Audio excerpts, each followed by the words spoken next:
Hello বন্ধুরা, welcome back to my channel. আজকে তোমাদের জন্য আমি আবারও একটা নতুন ভিডিও নিয়ে চলে এসেছি। একটু বিকেল করে এলাম। আজকে ভাইফোঁটার কি ভাতৃদ্বিতীয়া। তো আমার তো জানোই মন্দির এক্সপ্লোর করতে খুব ভাল লাগে। মন্দির কেন, যে কোনো নতুন জায়গায় এক্সপ্লোর করতে ভাল লাগে। আর মন্দির যেতে আমার ভীষণ ভাল লাগে। তো নতুন মন্দির যেগুলো হয়তো অনেকেই জানে না বা আমিও জানি না, কারণ আমি তো অনেক মন্দিরই, কলকাতার এমন অনেক মন্দির আছে যেখানে আমি যাইনি। তো আজকে তেমন তোমাদের আমি নিয়ে এসেছি কলকাতার মেট্রোপলিটন দুর্গাবাড়ি। চলো, আমিও প্রথমবার যাচ্ছি, আমি তোমাদেরকেও দেখাবো। চলো, কীভাবে তোমরা আসবে, শিয়ালদা বা হাওড়া যেখান থেকে আসো না কেন, তোমরা বিধাননগরে চলে আসবে। বিধাননগর থেকে একটা বাস করে নামবে তোমরা বাইপাস ধাবা। এই যে বাইপাস ধাবা, তার বাঁদিকে যে সোজা লম্বা রাস্তাটা দেখছো, সোজা লম্বা রাস্তাটা ধরে কিন্তু তোমাদের চলে যেতে হবে।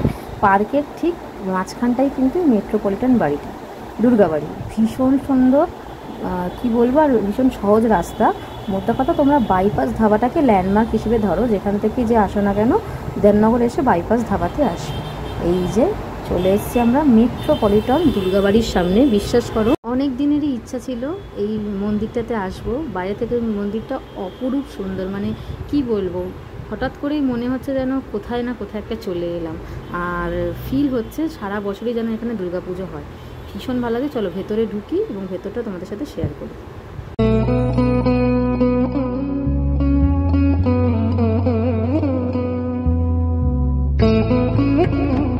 মন্দিরে ঢুকতেই কিন্তু এইরকম সুন্দর করে সাজানো ওপরটা দেখতে পেলাম, এবং সামনে একটা ব্যালকানি, আর দুদিকে দুটো সিঁড়ি গেছে, সিঁড়ি দিয়ে রাস্তা গেছে।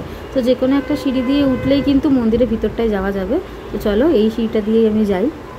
মন্দিরের প্রতিটা জায়গা কিন্তু খুব সুন্দর কারুকার্য করা আছে, এবং মন্দির চত্বরে বড় মন্দিরটি ছাড়াও 4টে মন্দির আছে ছোট।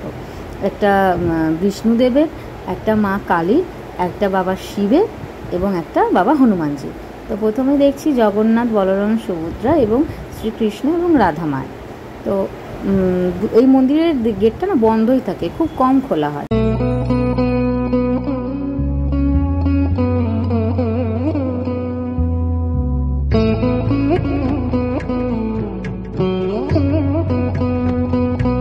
মূল মন্দির আমি বিকেলবেলা গেছিলাম বলে এত সুন্দর আলোর খেলা আমি দেখতে পেয়েছিলাম। তোমরা যারা সকালে আসবে তারা কিন্তু দেখতে পাবে না এত আলো।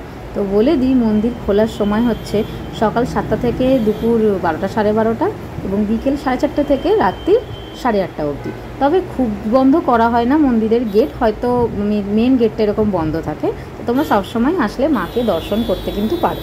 আর দেখো মায়ের মুখটা কি সুন্দর, 1000 কেজি দুর্গা প্রতিমা, ভাবতে পারছো?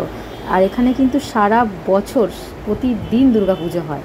কাসর, বাদ্যি, ঘণ্টা, তোমরা যদি পাশ দিয়েও যাও না, মনে হবে যেন মণ্ডপে চলে এসছো। এতটাই সুন্দর ফিলিংস হবে তোমাদের। বেশ ভালো লাগছিল দেখতে, আর অনেক দিনের ইচ্ছাও ছিল।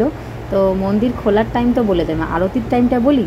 এখানে কিন্তু 7টার পরে আরতি হয়। এটাই একটা যা, 7টা থেকে 7:30টার মধ্যে এখানে আরতির সময়টা হয়। তো ওই জন্য আমি আরতির সময় থাকতে পারিনি। যাই হোক, তোমরা কিন্তু অবশ্যই আরতিটা দেখে যেও, তোমাদের ভালো লাগবে। আচ্ছা, এবার চলে গেলাম ওই বাকি আর 4টে মন্দিরের মধ্যে 2 নম্বর মন্দিরে। এখানে বাবা হনুমানজির বাস। ভীষণ সুন্দর লাগছিল চারিদিকটা। এটা মা ভবতারিণী মন্দির। এক্ষুনি গেট খুলেছিল, তাই জন্য আমি তোমাদের একটা ক্যামেরায় শ্যুট করে নিলাম। কারণ এই ছোটো ছোটো মন্দিরগুলো না ম্যাক্সিমাম টাইম দেখছি বন্ধ থাকে, গেট খোলা হয় হয়তো পুজোর সময়, আবার বন্ধ করে দেওয়া হয়। এখানকার পুরোহিতের ব্যবহার খুবই ভালো, কথা বলে যা জানলাম এবং বুঝলাম। এটা মন্দিরের পিছন দিকটায়, মন্দিরের দেওয়ালের গায়ে গায়ে এরকম নটরাজের মূর্তি কিন্তু আঁকা। তো তোমরা যারা ঘুরতে ভালোবাসো কিন্তু সঙ্গী পাচ্ছ না, আমার মতনই তোমরা একা একা কিন্তু ঘুরে যেতে পারো, কোনো অসুবিধা নেই। আর এই মন্দিরের পুরো চত্বরটায় 2টো ঝিল আছে। এইদিকে যে দেখতে পাচ্ছ একটা ঝিল, এবং ওই পাশে। তো একাও আসতে পারো, নিরিবিলিতে বসে ধ্যানে মগ্ন হতে পারো, বা একটু সময় কাটাতে পারো, পুরোনো কথা মনে করতে পারো, বা সঙ্গিনী যারা আসবে তাদের তো আনন্দ লাগবে এবং ভালো লাগবে। মন্দিরটি এত সুন্দর এবং চারপাশটা এতটাই স্নিগ্ধ এবং শান্ত। তো বেশি দূরেও না, সুতরাং ঝামেলাও নেই, চট করে চলে আসতে পারবে। মন্দিরের লাইট সজ্জাগুলো দেখে আমার এত ভালো লাগছে, কি বলবো। পুরো মন্দিরটা ঝুলন্ত ল্যাম্প, এই যে ছোট্ট ছোট্ট ঝুলন্ত ল্যাম্পগুলো একটা না নস্টালজিয়া ফিলিংস দিচ্ছে। ভাইফোঁটার দিন যাওয়ায় চারিদিকটা এত আলো যে সত্যি মন্দিরের শোভাটা আরেকটু বাড়িয়ে দিচ্ছে। আচ্ছা, আরেকটা কথা বলে দিই, মন্দিরের নিচে ভোগ কাউন্টার আছে, ওখান থেকে কিন্তু কুপন কেটে ভোগের ব্যবস্থা হয় আর কি।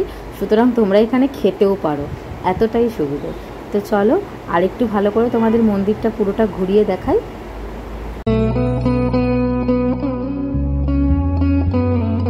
মন্দিরের চারপাশটা এরকম সুন্দর সুন্দর ফুলের গাছে ভর্তি, বেশ ভালো লাগবে কিন্তু এই গাছগুলো দেখতে।